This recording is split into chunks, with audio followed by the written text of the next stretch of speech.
Então vamos continuar aqui o nosso vídeo hoje sobre as questões sobre o dízimo. Eu estava falando lá no final daquele vídeo, o outro celular, a outra câmera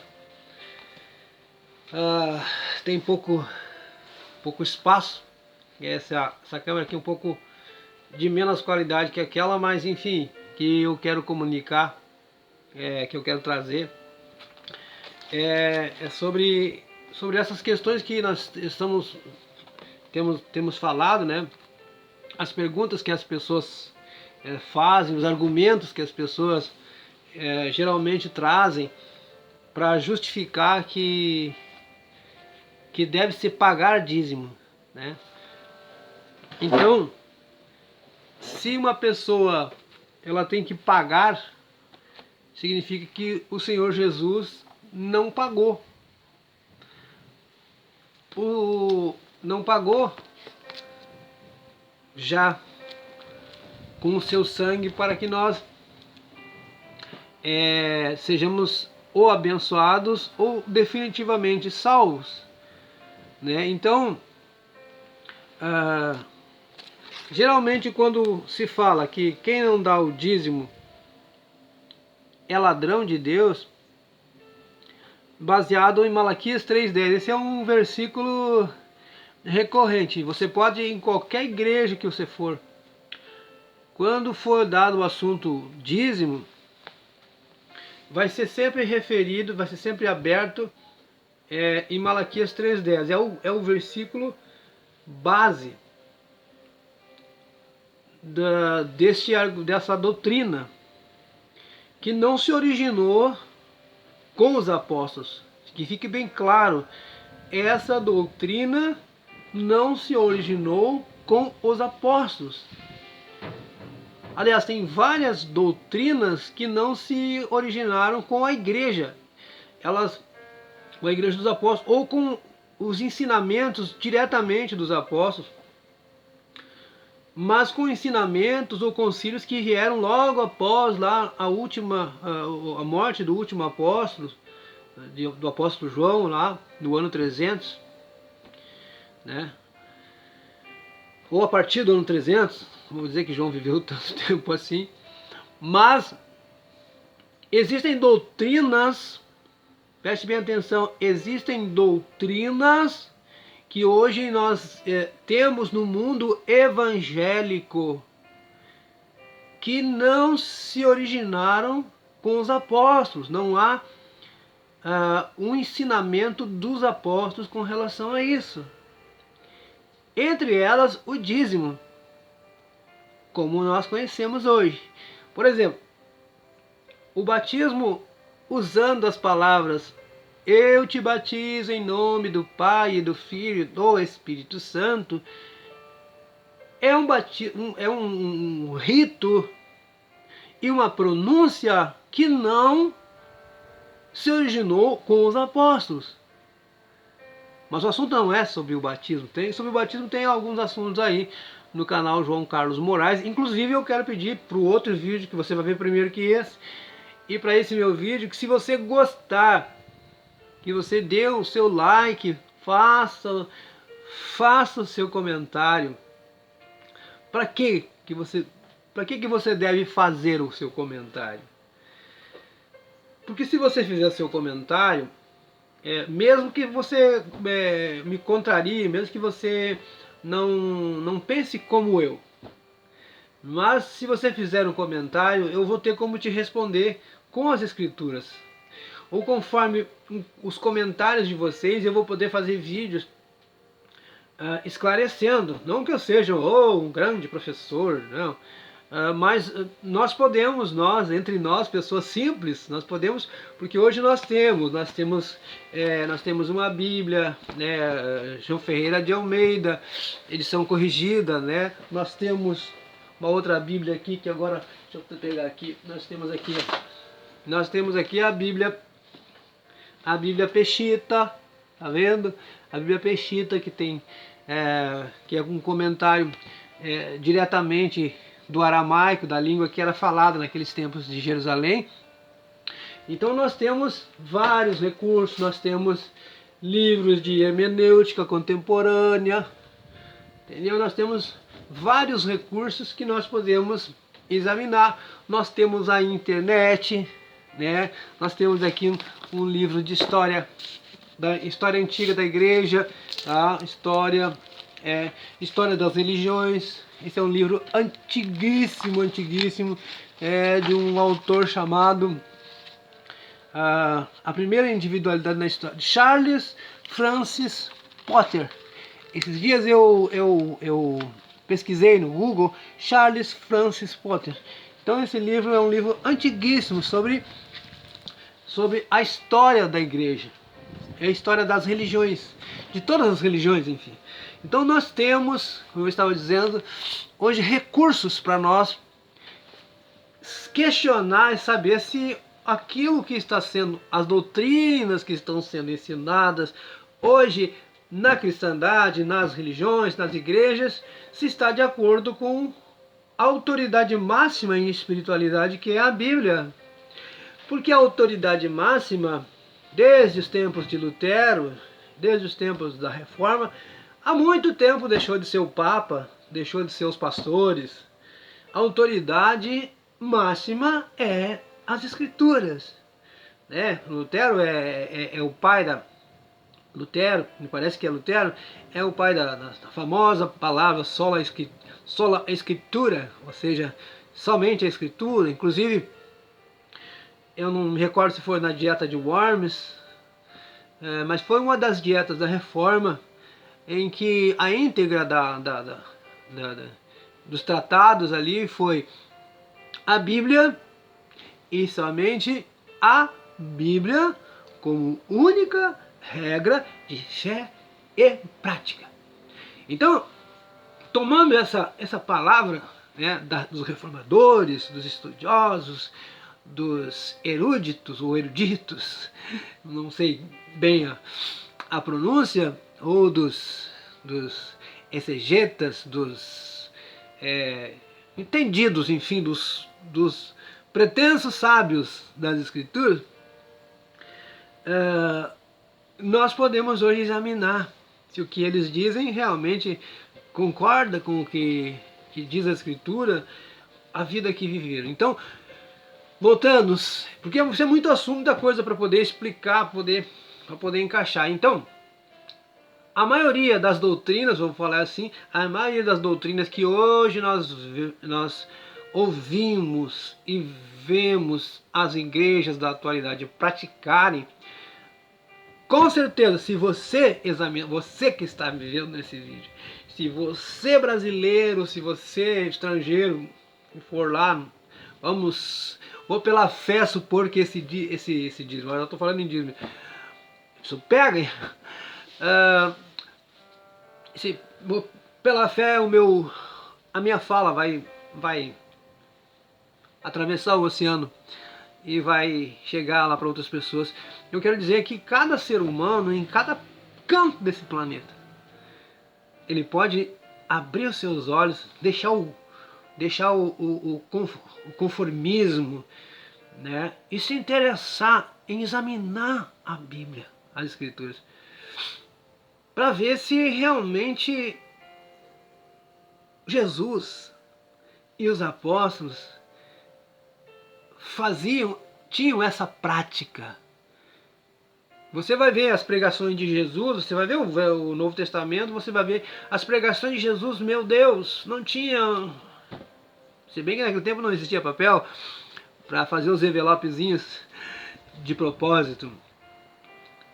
Mas tinha, com certeza, um local onde as pessoas ofertavam conforme elas quisessem.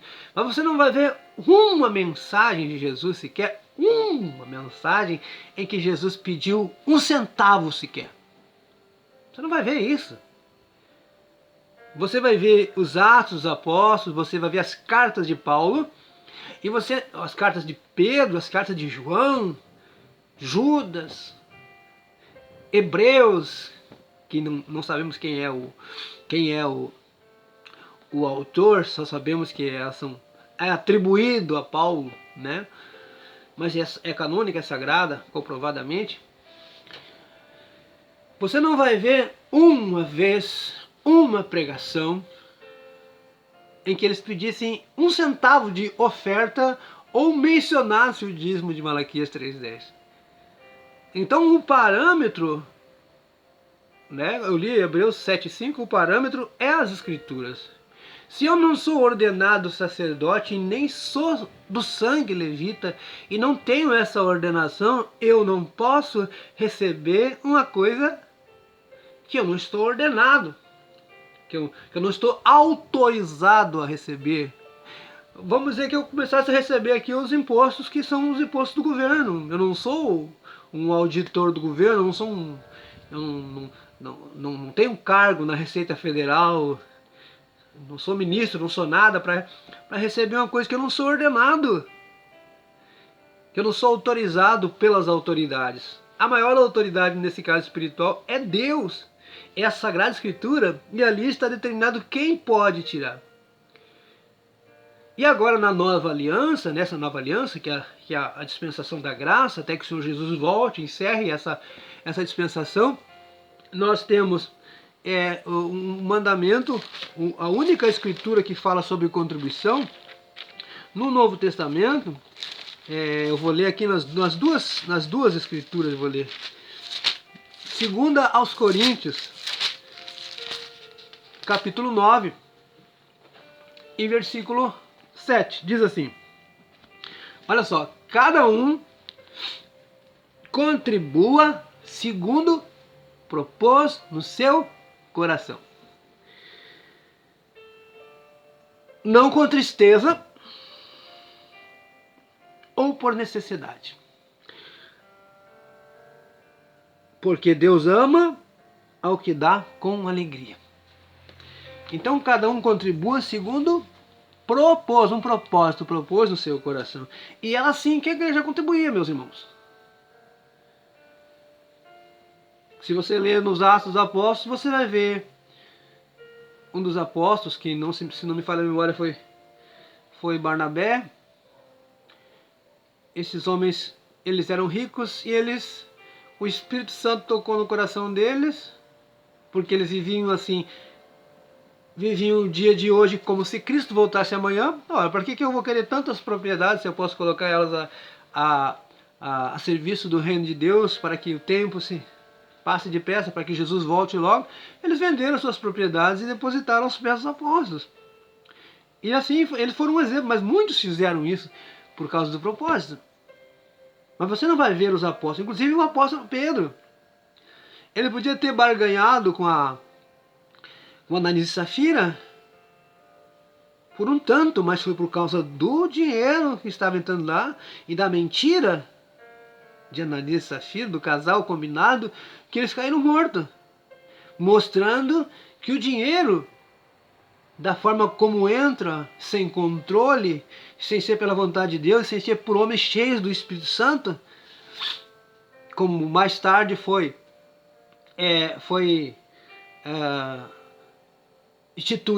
instituído o diaconato para cuidar de coisas materiais, doações, dinheiro.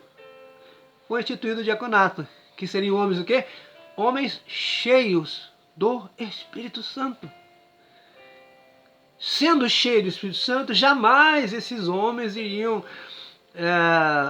se corromper. Então, meus queridos, eu olhei aqui na Bíblia Peshitta, aqui em 2 Coríntios, esse mesmo versículo. Vamos ver o que diz aqui, porque essa Bíblia é muito interessante em alguns versículos. Ela diferencia um pouquinho, me parece, se torna um pouco mais claro. Diz assim, cada um, olha só, cada um dê como propôs, não com tristeza nem por obrigação. Veja bem, porque Deus ama ao que dá com alegria. Aqui diz, cada um contribua segundo propôs no seu coração, não com tristeza ou por necessidade, porque Deus ama ao que dá com alegria.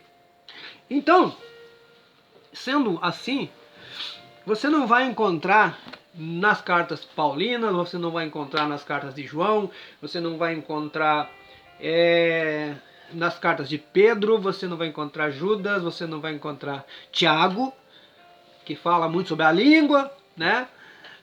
Você não vai encontrar nenhuma pregação, nenhum culto, ou talvez uma cerimônia, em que eles pedissem: olha, irmãos, nós precisamos de um dinheiro para isso, um dinheiro para aquilo. Inclusive, sobre essa questão, nós podemos ver aqui como é que acontecia, quando havia uma necessidade, como é que acontecia, em que dia que o apóstolo orientou, porque isso aqui é uma orientação.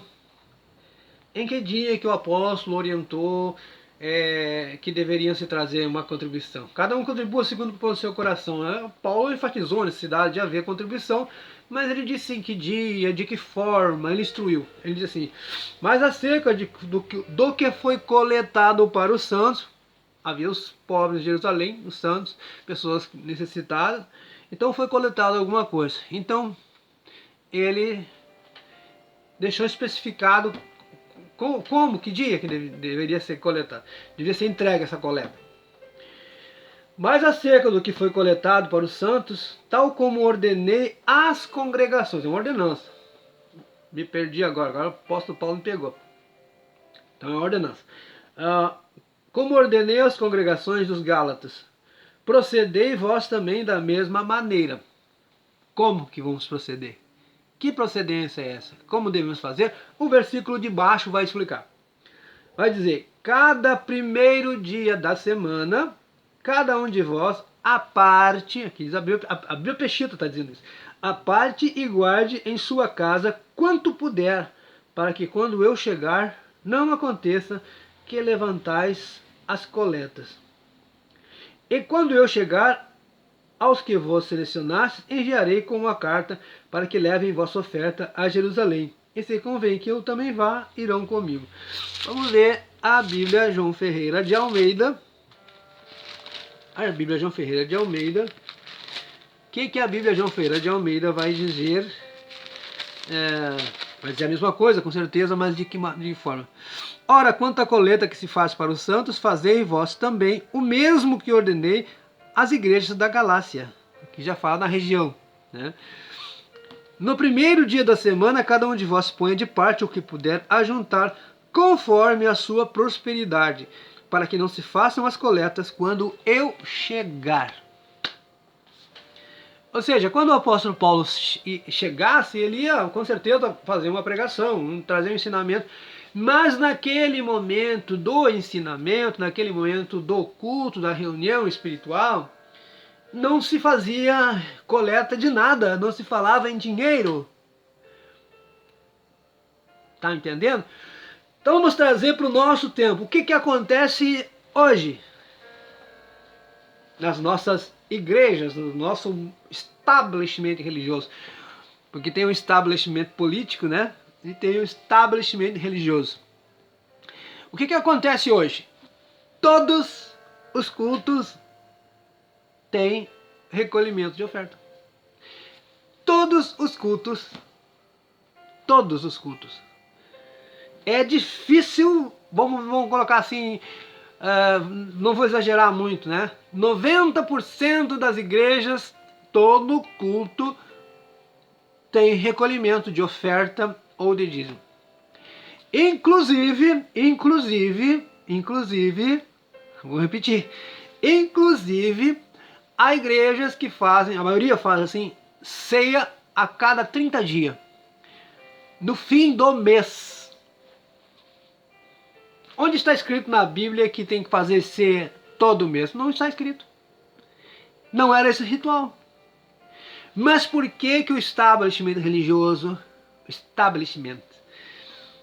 faz todo fim de mês? Porque no fim do mês, o primeiro domingo, que é lá dia 5, dia 10, é o dia que o pessoal recebe.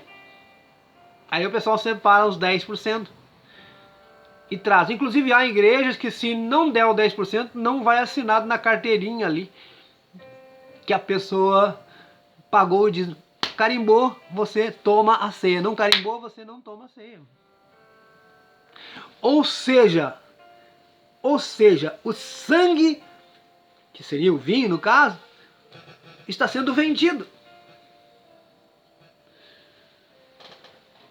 Está dando uma interferênciazinha aqui, eu vou dizer. O sangue está sendo vendido. O corpo e o sangue de Jesus, a ceia, está sendo vendido. Então, aonde eu quero chegar? Se existia essa prática na primeira igreja, amém, vamos fazer. Mas, se não existia, você não pode fazer. Porque a base é os apóstolos, é a primeira igreja. Aí muita gente vai dizer, mas os tempos são outros, modernizaram. Não. As regras que estão escritas, o apóstolo Paulo disse assim, tudo aquilo que vocês viram, ouviram de mim e me viram fazer, isso vocês façam. Outra escritura falou que o que passa do que está escrito é procedência maligna. Então, se eu vou pagar dízimo ou vou dar dízimo e as escrituras do Novo Testamento não concordam, eu estou fazendo uma coisa que as escrituras não, eu não tenho respaldo nas escrituras, é procedência maligna. Porque eu estou fazendo uma coisa, eu posso dizer, mas o irmão João, eu creio assim, eu tenho sido abençoado assim. Até aqui que você não tinha chegado a esse conhecimento. Então, o meu apelo é, examinem, meus queridos, senhores, senhoras, jovens, examinem as escrituras. Não haverá, não existe e não existirá nenhuma igreja vai te salvar. Nem a igreja verdadeira de Jesus não te salva, não vai te salvar. Você não será salvo por igreja nenhuma. Você será salvo pela graça de Jesus, porque Jesus Cristo morreu.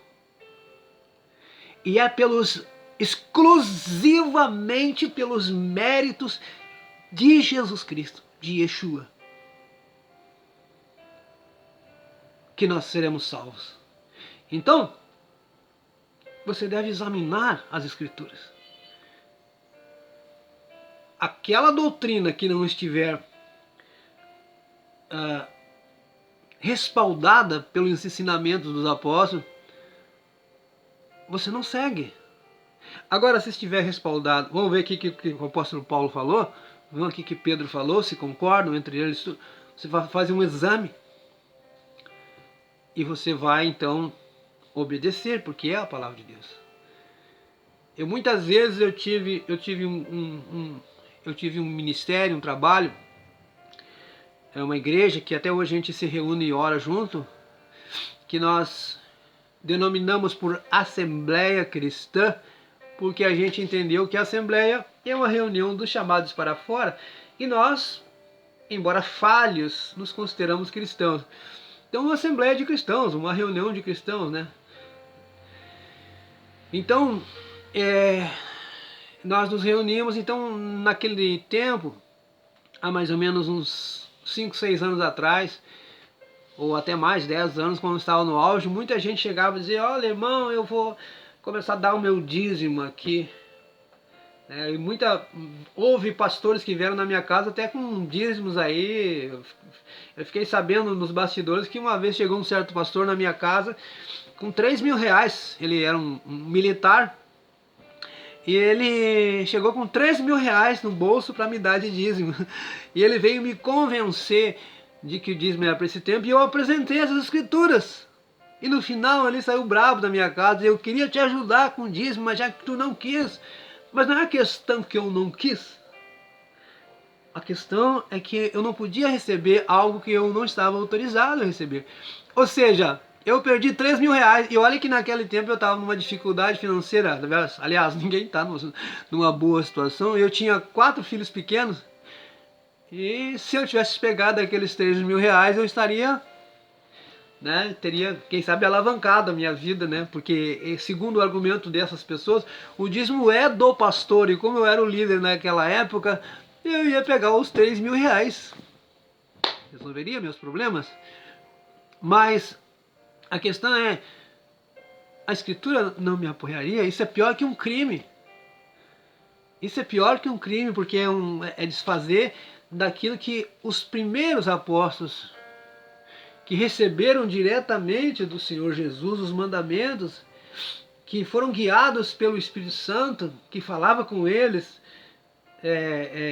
inspirando cada coisa que deveriam fazer. Então, como que eu, João, né, eu iria